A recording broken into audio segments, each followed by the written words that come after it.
Le sujet d'après, évidemment, qui nous préoccupe tous, surtout depuis les vœux du président Emmanuel Macron, où il a dit que la réforme des retraites sera faite et qu'elle est absolument indispensable et que 2023 sera l'année de la réforme des retraites. Est-ce que là, est-ce qu'elle est indispensable, cette retraite? Parce que on ne sait plus très bien qu'est-ce qu'il faut croire. Tout le monde s'envoie des chiffres totalement contradictoires.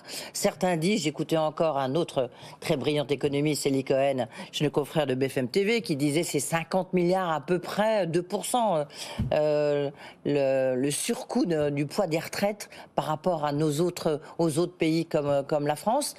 Est-ce qu'elle est indispensable et pourquoi? Alors, plusieurs remarques.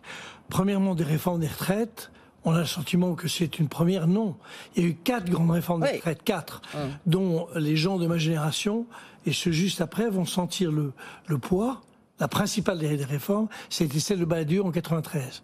Après ça, il y en a eu plusieurs. Oui, la dernière, c'est celle de Marisol Touraine. Voilà. Donc, sur l'allongement de la durée de cotisation. Arrêtons de dramatiser à l'extrême. Deuxième sujet, c'est évidemment un aspect politique. Le président considère que c'est une sorte de marqueur de sa capacité à transformer le pays de manière peut-être un peu excessive par rapport au problème. Et donc, il s'avère que c'est indispensable, mais il y a vraisemblablement d'autres sujets au moins aussi importants. Troisième remarque sur les chiffres. Arrêtons, ces chiffres, c'est pas si compliqué que ça. Mais oui, mais si, mais les chiffres sont importants puisque le président a justifié... Allons-y, allons-y. Là, c'est à peu près l'équilibre. Ça va passer à moins 10 milliards. Mais quand on dit, pourquoi est-ce que Elie Cohen dit 50 milliards? Tout simplement parce que à ces moins 10 milliards, qui ne sont pas une somme géante. Non, à l'aune du déficit de la France, non. C'est pas géant. Il faut rajouter, alors peut-être exagère-t-il un peu, mais 30 milliards qui sont des prises en charge par l'État, notamment pour les fonctionnaires, notamment pour les régimes spéciaux, notamment donc qui font que les salariés du secteur public des retraites dans le secteur public payent un peu moins. Donc ça fait 30 milliards. Donc si on faisait 10 plus 30, ça ferait 40.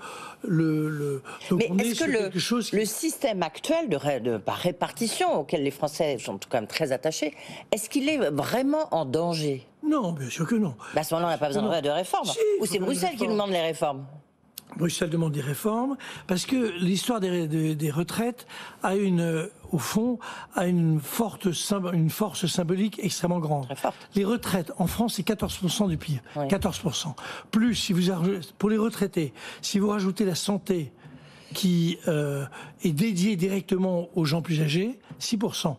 Donc en gros, les retraités, ça coûte 20% du PIB. 20%. Ça commence à compter. Donc symboliquement, c'est important. Deuxième aspect, oui, c'est plus une bagarre majeure dans nos sociétés, qui est celle entre les générations. Les 14% qui sont plus que ce que les autres connaissent, mais les autres c'est 10-12%. De toute façon, c'est en réalité partout la bagarre entre les générations, des jeunes qui disent... Entre les jeunes et les vieux. Entre les jeunes et les vieux. Donc c'est en ça que symboliquement c'est très important. Et le président qui est jeune et qui est plutôt porteur d'un discours sur la jeunesse a besoin d'exprimer cette volonté de rééquilibrer les comptes entre les jeunes et les vieux et de faire qu'au fond... Oui, mais lorsqu'on interroge, on voit tous les sondages, les jeunes ils disent de toute manière, nous on n'aura rien, il va falloir qu'on se débrouille par nous-mêmes. C'est idiot, parce que ils ont parfaitement tort. C'est à peu près du même niveau que lorsqu'on voyait les jeunes se battre contre les réformes de retraite, alors que les réformes de retraite sont faites pour pouvoir leur transférer à eux des retraites satisfaisantes. Donc évidemment, le système par répartition perdurera. 2, c'est pas la fin du monde. 3, évidemment que l'âge de départ, l'âge légal de départ à la retraite, c'est un chiffre en rouge pour les Français. On n'y peut rien, c'est comme ça.